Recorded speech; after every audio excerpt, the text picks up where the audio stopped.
Anisany malina neny na imama ihany koa ny fiantso azy ao atokantrano ao ny fikarakarana sakafo nampiseho ny fahaiza-manony ary nizarany traikefa ny momba ny mofomamy sy ny chocolat androany chef Luc na itony afatarany be sy ny maro azy ny reny ny tena hita fa liana tao anatin'ity fampianarana ity torohevitra spaika mandinidinika noho izany no narosy.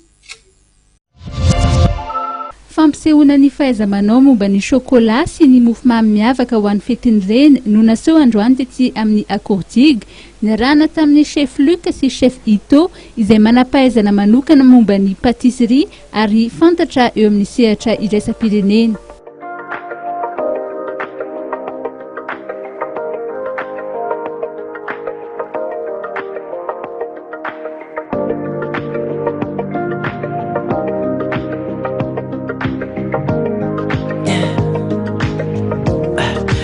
Tell me what you really like, baby, I can take my time.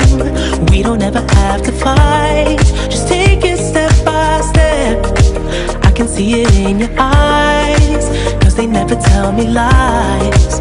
I can feel that body shake and the heat between your legs.